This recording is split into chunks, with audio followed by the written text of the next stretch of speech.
Hi, friends, and welcome to Costuming in Color, a monthly YouTube show dedicated to showcasing amazing costumers of color and those that support them. Hi, I'm Gigi, a cultural history buff, a dabbleist, and a historical costumer. I'm Noelle, a costumer who likes to play both sides of the historical and cosplay world. And today we are interviewing Ayana. Hi, Ayana. Hi. Welcome to the show. But first, some house rules. The first rule of Costuming in Color is that you don't talk about costuming in color. Nope, the first rule is that you do talk about costuming in color. Tell everyone else about us, and then tell us about those who you'd like to see interviewed. The second rule is that kindness matters. Aside from that, there are no rules.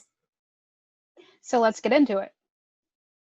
Ayana, where are you from originally? I'm originally from New Orleans, Louisiana. And where do you live now? I'm lived all over the U.S., but I am back in the South for now. Cosplay, historical, or both? Just one word. Historical/vintage? 2 words? What is the costuming scene like where you live? I think it's pretty dead unless you're kind of in the music burlesque circles. What is your internet handle, and why did you choose it? My internet handle is the Vintage Guidebook, and I chose it because kind of for that reason I just talked about with people around me. I really loved vintage style and kind of like historical style as well, even when there's not an event or something to wear it for. And I kind of wanted to show other people that you can just wear it. There doesn't have to be an event or something out of the ordinary happening. You can just wear it because you love it. So my handle is based off of my blog that I started in order to help people kind of come up with their own vintage style or style that's historical or has history-bounding elements to it. So it's kind of like me guiding people to kind of do what they already love, have the courage to do what they already love. That's outstanding. Leadership through modeling. What time period or place is your favorite? I would definitely say the 1940s, 50s, and early 60s. If we're talking 20th century, and if we're talking further back than that, I would definitely have to say the Regency era, all of the 18th century. Those are my favorites, but anything pre-World War I, I'm open. How did you start in costuming? I think I can't remember like the exact day or what I was doing, but I was, when I was growing up, I would always watch old movies or period dramas and stuff like that. And I would always think, I wish people still dressed like that. I wish we still looked like that. And then I think one day it just kind of hit me that you can dress however you want. So if I want to dress like that, then I should just go ahead and do it. And I've been doing that for the past few years now. No regrets. What are your favorite parts of costumes or clothing to make? I think skirts, they're easy, they're versatile. You can dress them up, dress them down, dress them for warm weather, dress them for cold weather. Mostly because they're easy though. That is in fact my favorite part of costuming. Like when I have to make the clothes part, like I love making hats, but skirts are very gratifying because they're like, that only took a day. Excellent. You can finish them quickly and feel good about yourself. Yeah. Yeah. And I get my serotonin burst from crossing the thing off the list. Yeah. For sure. Tell us what aspects of costuming drew you to it. Why do you costume? I think it's a true expression of your personality, especially not if you don't make your own clothes. That doesn't mean that you're not expressing yourself. You certainly can express yourself through your clothing purchases, but I think with costuming, a lot of times if you're making the entire outfit or even just parts of it, your personality really comes out because you can make exactly what you want. I feel like that's kind of the main thing that people complain about today with shopping and everything is, well, they don't have what I want, or I'd like it if there wasn't that ruffle. People want pockets and they don't make them. And so with costuming, even if you're only wearing your outfit for a day or a weekend, or if you're someone who wears it every day and that's just your regular everyday dress, your personality comes through it so much more when you get to pick and choose what goes into it, what details you want, what colors you want, what kinds of utilitarian parts get included, like pockets, linings, things like that, that no one else sees, but you know they're there. And it does make you, I think, feel a certain way, move a certain way, because you have that confidence that you picked out exactly to a T what you wanted to wear. So I love that aspect of it. It's my favorite. What groups or organizations are you in? Too many. I am in, let's see, JASNA, the Jane Austen Society of North America, the Historical Novel Society. There's a US chapter and a UK chapter. I don't know if they extend to any other countries, but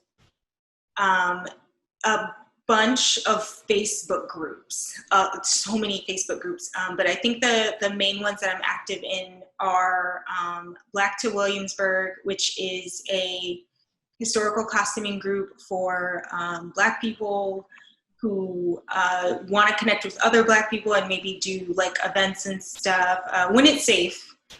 So the first event is Williamsburg, but just in general, like a place for us to connect and stuff like that. And then the other group is probably vintage pen pals, vintage pen pal enthusiasts.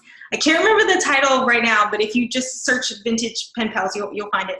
It's so nice. Everyone's so sweet. I've met so many people to write to, and I feel like, especially with vintage, there's much more of an element of some people wanting to kind of adopt the lifestyle. So taking a more mindful approach to living, less technology, stuff like that. So writing letters is kind of a big thing.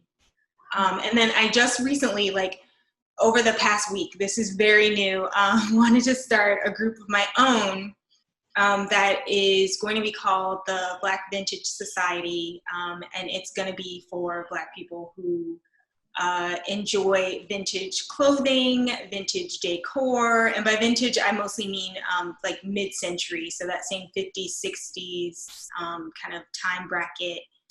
And again, just a place for us to connect, because I didn't see a space for that. There are a lot of groups and Instagram and Pinterest pages and stuff like that for Black vintage media.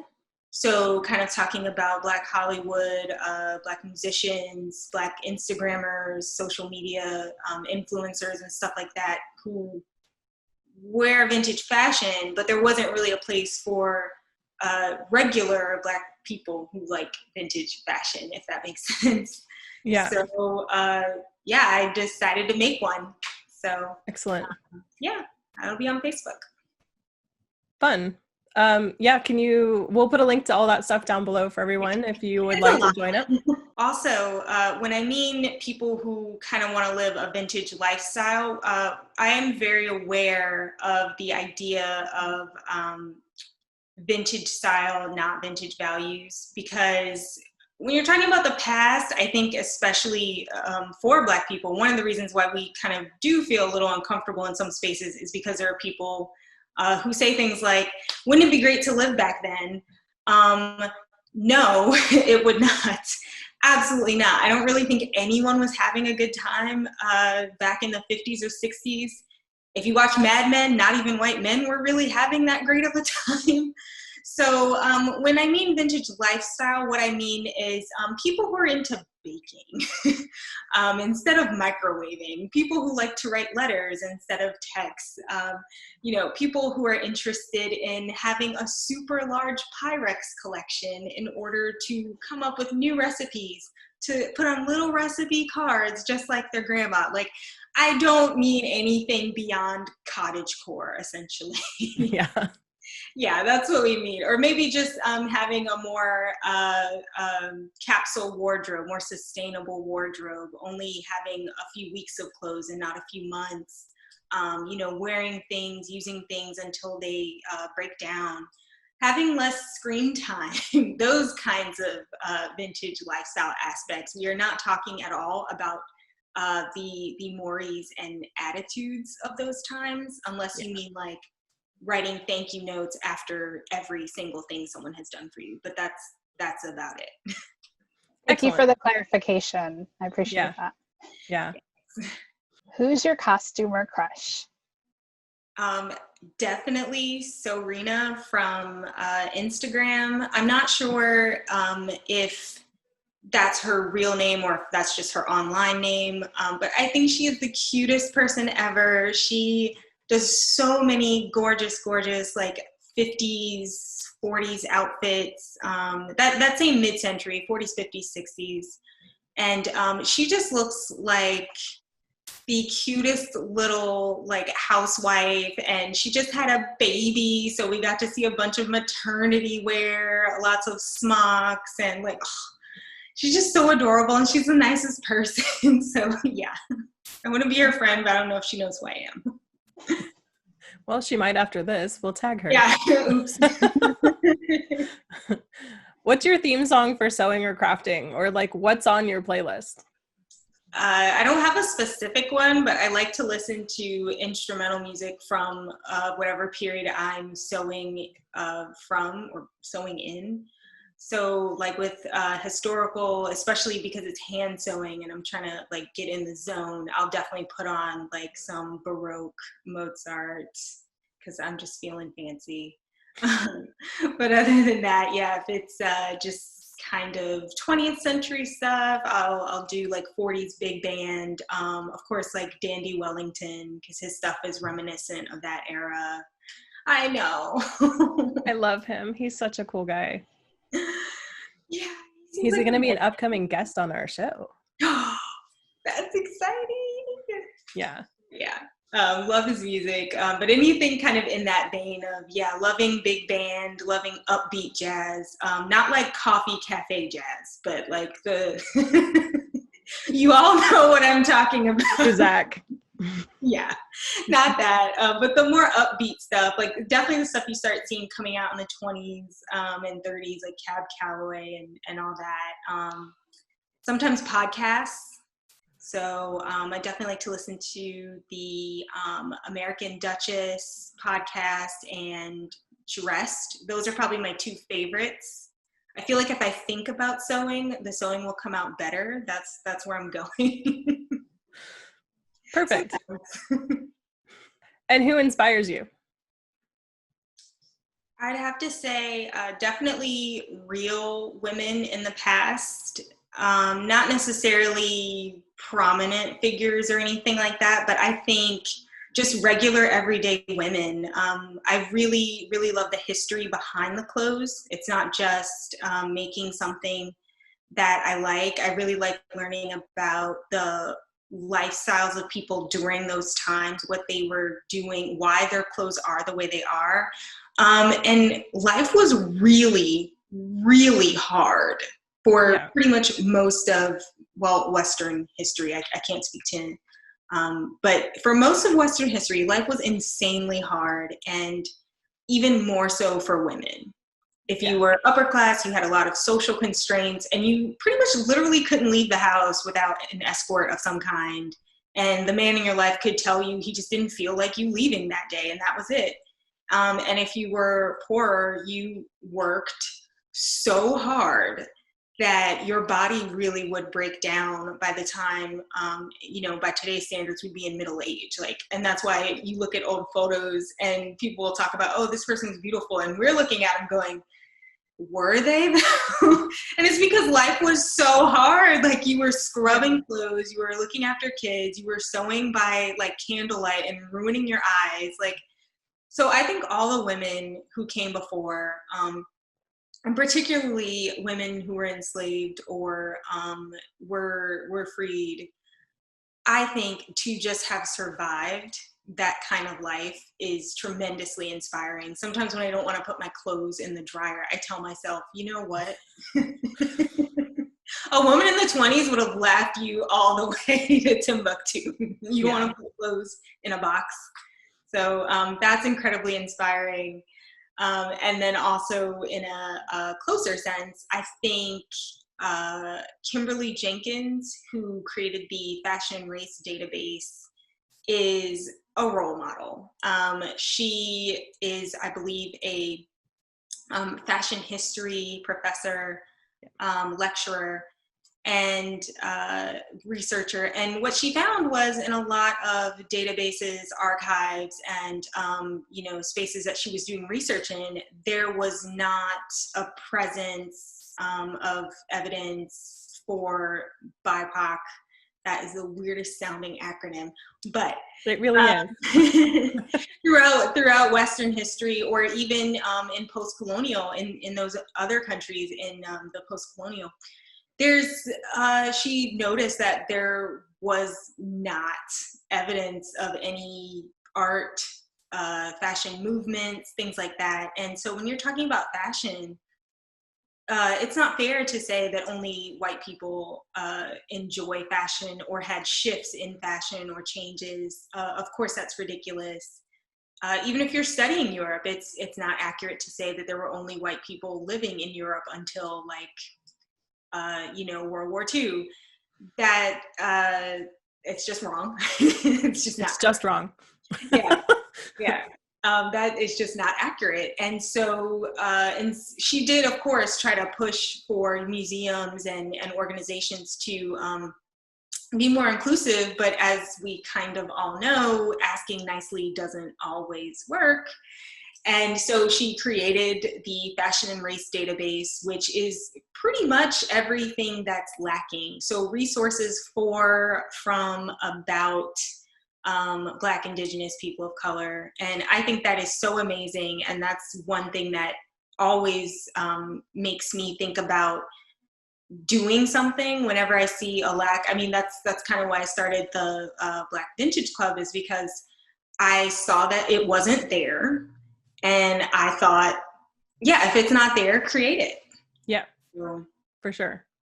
I mean, that's why Gigi and I created this, because it wasn't here. Exactly. Yeah. If it's not here, make it. So I'm curious, who have you mentored or helped along the way? I feel like I still need mentoring. Everyone feels like that. Well, especially with hand sewing, that's new to me. That's like, what do you mean I use my hands for the whole piece? What? Well, in the 40s, you wouldn't have.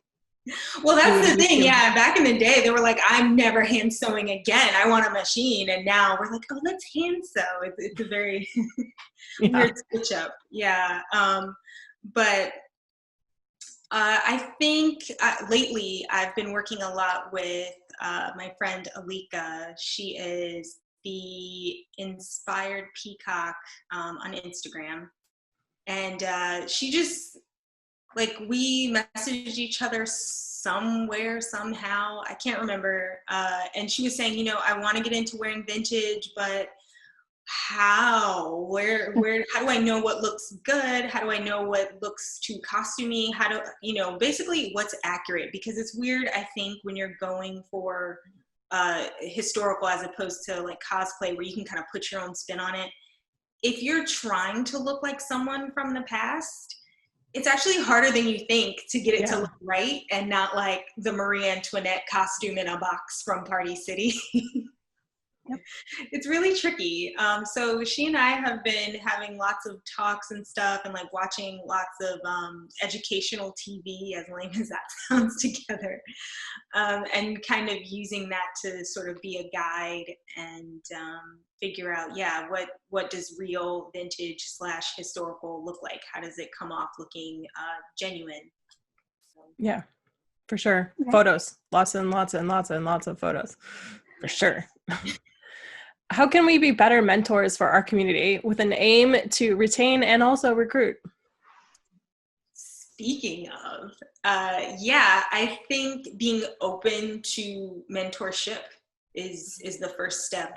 Like I said, I feel like I still need mentorship, especially with historical sewing. And I think just reaching out, and I'm naturally an introvert, so I will never ask anyone for anything ever. I would rather die. It's scary. But I think knowing that people are open to it makes it less scary, because you both know like why you're here.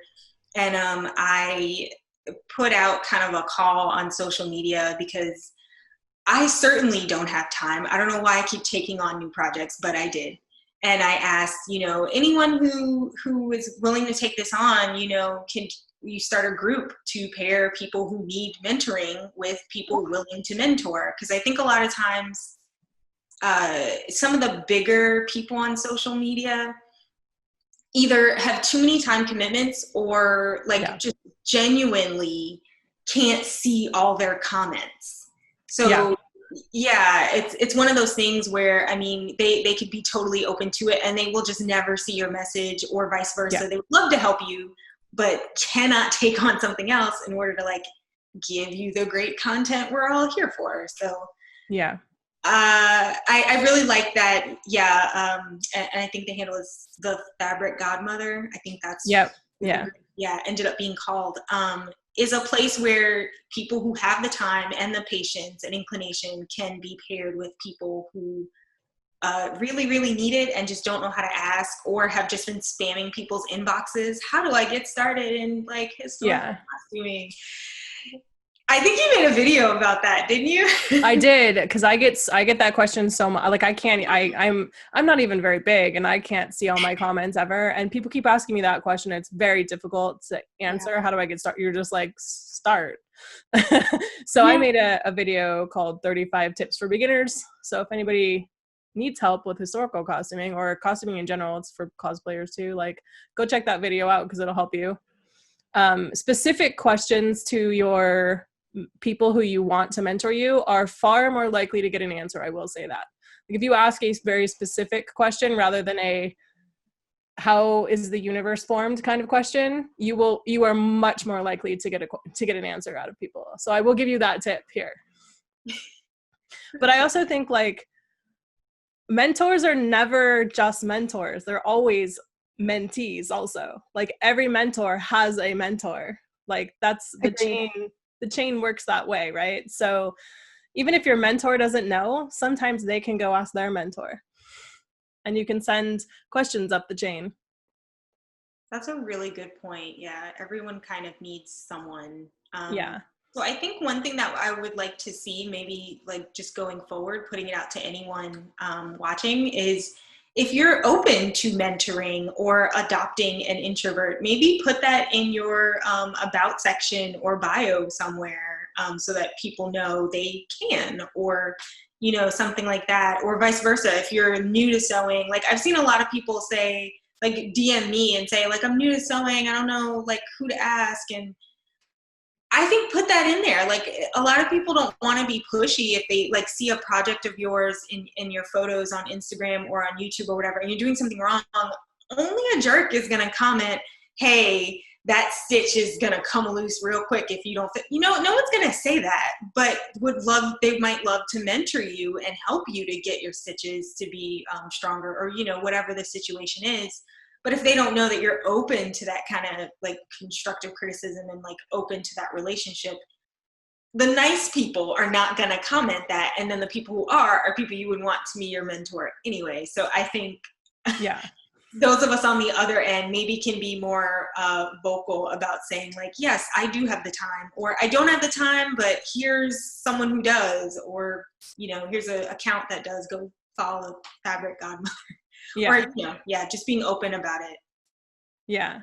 Sometimes people have, they'll ask you to be their mentor, but you already have 12 mentees, right? And you're okay.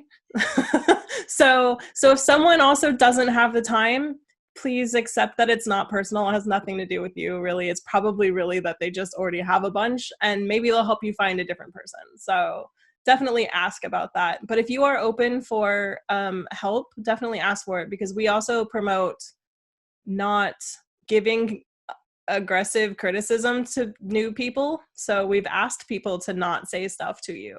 So if you want people to say stuff to you, please let it be known that you would love criticism or assistance of some sort. Agreed. One of the rules for this show is kindness matters. So I think for me, that's like a rule for my life. It's a rule that I've given myself. I think it's important for us to remember to be kind to one another. Yeah. Absolutely. So my next question for Ayana is, what is your favorite inspirational quote and who is it by? To go back to the same sort of inspiration train I'm on lately, I think be the change you want to see in the world, as said by Gandhi, everyone's problematic fave. Because I think that there's no other way to have a better world. I think it's very easy to be disillusioned by anything going on. I don't even mean the mess that is 2020. I just mean in general, just the small things even. But if you're not willing to do anything about it other than just say, oh, that's too bad, I think we're never going to have a better world. So I think that's one of the best things. And yeah, from everything I've been saying about people that inspire me or things that I want to do is, so if you see something happening or not happening that should be or shouldn't be, do something about it. And it doesn't have to be, standing in front of a train for someone or anything crazy like that. It could be something just, small, like, forming a sewing group or something. Or giving someone a compliment. Yeah, exactly. If you want people to be nicer, start by being nicer yourself. So if you want to have more time to do fun things, start with better time management. I say that to myself, not anyone else. But in that vein. And also I would have to say the thing that Noelle says all the time is just do the thing. And swoosh. Absolutely. And I think those quotes are very closely related, though. I really do. It's one thing to say, like, oh, someone should do something about that. I'm going to do it tomorrow. Like, no. My diet starts tomorrow. Just start. Just start now. I feel very called out about that. I'm sorry. Like, how did you know? I feel like there's a lot of people in the world who will say, that's awful, but it's not my problem. You have to make it your problem. You have a choice to make something your problem. And you don't have to make everything your problem, but you should make some things your problem. If you could give new customers one piece of advice, what would that be? Same thing, just start. Just start. Even if you don't have any supplies, if you can find some things, borrow something, you would be amazed how many older people, like in your family and stuff like that, have tons of sewing stuff lying around. Facebook Marketplace, and I understand like it's a pandemic, but you can do contactless pickup. I've been buying sewing stuff like crazy from people. You just throw the money in their trunk and they put the thing outside. Guess what? Nobody has to see anybody. Everyone wears their mask because you're in the car. It's fine. But yeah, in all seriousness, it's very easy to get caught up in that thing of, well, I don't have a sewing machine. I don't have the right sewing machine. I don't have a thimble, so I can't hand sew. I don't know how to hand sew. Just start. Really, even if your projects come out completely terrible, even if you just lurk on people's Instagram or YouTube, just start while you're lurking. Just do it. You will get better the more you do it, but you won't ever get better if you don't start doing it. Agree. Good advice. Good advice. So if you have a message on like inclusion or equity that you'd like to send out, we would love to make space for that here. So as far as inclusion and equity, I think safe spaces are more important than diverse spaces. I think for a lot of well-intentioned people who, especially in 2020, actually did start to take it seriously and say, okay, I want my space, my group, my club, my organization, whatever, to be more diverse, to be equally accessible to everyone. That's fine. And that's a great step one. But I think you also have to think about what kind of space you actually have, and inviting those people in to a potentially dangerous / damaging situation. I think you really need to sit down and think about, why is your space not diverse? And it's not because people are not interested in your thing. That's never the reason. But I think thinking about, yeah, do I hear lots of comments that are not slurs or anything, but just could rub people the wrong way, that could be hurtful, that could be unwelcoming. Everything isn't this huge dumpster fire of like mean things, mean comments people say on the internet. But a lot of things are subtle. A lot of comments are passive aggressive. A lot of imagery, even in online spaces. Like, think about the pictures that you're posting. I said that to someone in a group in, I think, Scotland.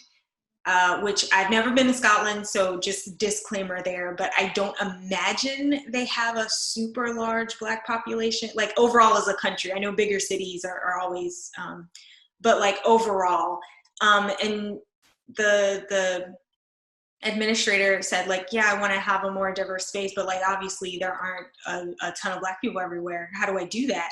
And I said, well, you still can, I get that, just numbers being what they are, that's fine. But in your images of people that you're sharing, it was a vintage fashion group. Are you sharing images of non-white people? There you go. That's free. You can find that on the internet, and it's still the same clothes that we all love, but you are making it a more inclusive space, and you'll probably get more people of color wanting to join after that. So I think you have to think about what kind of space you're inviting people into, rather than just, we need more. So Yeah. Quality over quantity. Yes. Agreed. So we'd also like to let you know that Ayana has a costume reading list on Goodreads. So we will link that below in the description box. Alrighty. Thank you so much for joining, Ayana. It was really lovely to get to know you better today. Also, thank you to our viewers for joining us today. We will leave a list of Ayana's information down below for you all to go follow her on all of our platforms. Please do give this video a thumbs up if you liked it. Subscribe if you haven't already. And if you have a costumer of color that you think we should interview, please let us know using the form that we insert in the description box below. Make sure to leave a little love for Ayana in the comments. Stay safe out there and take care of each other.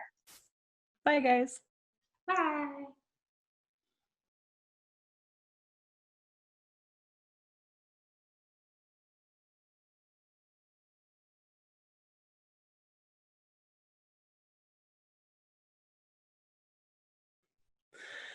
I color coded wrong, Gigi. I was going to ask you about that. It was late. Okay. Why don't you just go twice? I think that's fine. Or you can go twice. Okay. Look at your face. Did you see how she just looked at me? Okay. Oh, let me fix my face. Or we purple and you be red for a while. No, my brain can't do that. All right, fine.